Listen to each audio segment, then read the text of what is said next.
Paris 1854. Le bruit des ouvriers résonne dans toute la capitale depuis presque un an. En effet, Paris était réputé jusque-là comme insalubre.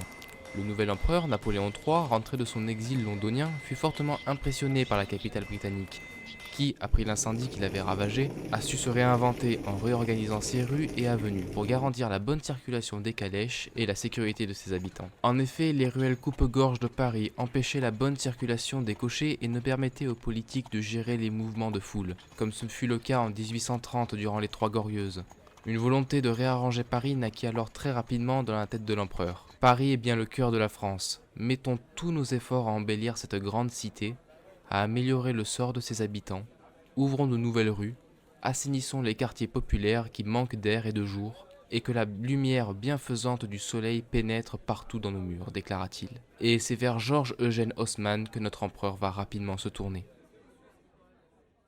Nous sommes le 27 mars 1809 à Paris, au 55 rue Faubourg du Roule dans le quartier Beaujon. Les cris d'un bébé retentissent. Né de Nicolas Valentin Haussmann, commissaire des guerres et indépendant militaire de Napoléon Ier, et d'Ève Marie-Henriette Caroline Danzel, Georges Eugène Haussmann fera des études au collège Henri IV, puis entamera un cursus de droit tout en étant élève au conservatoire de musique à Paris. Après ses études, il deviendra avocat. En 1831 commence la carrière administrative du futur architecte de Paris. Une ordonnance le nomme secrétaire général de la préfecture de Vienne. Il sera nommé un peu plus tard sous-préfet de Nérac, où de nombreux travaux de construction seront entrepris sous ses ordres. C'est en juin 1853 qu'arrive enfin la consécration d'Haussmann, avec sa nomination à la préfecture de la Seine. L'empereur, voulant transformer Paris, appréciera chez Haussmann son énergie et son caractère autoritaire et audacieux. Les deux hommes se complètent. Le premier a de l'imagination, le second a un grand sens de l'organisation.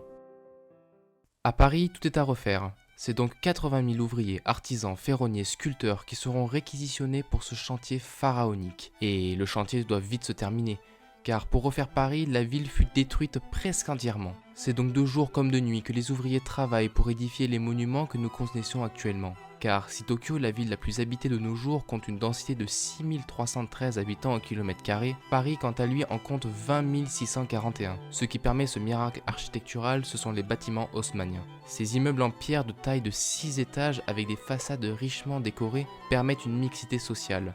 En effet, le rez-de-chaussée est destiné aux boutiques de Paris. L'entresol est destiné principalement pour les habitations des commerçants.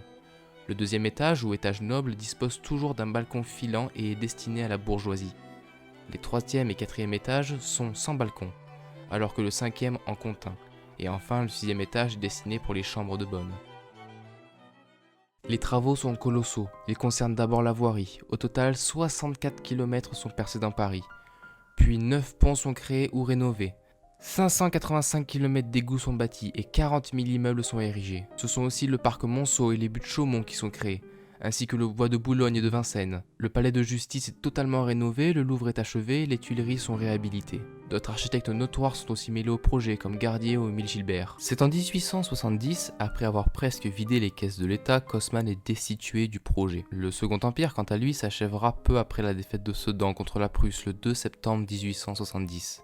Et le 4 septembre, la Troisième République est instaurée. Le baron Haussmann a su moderniser Paris et lui donner le visage que nous lui connaissons.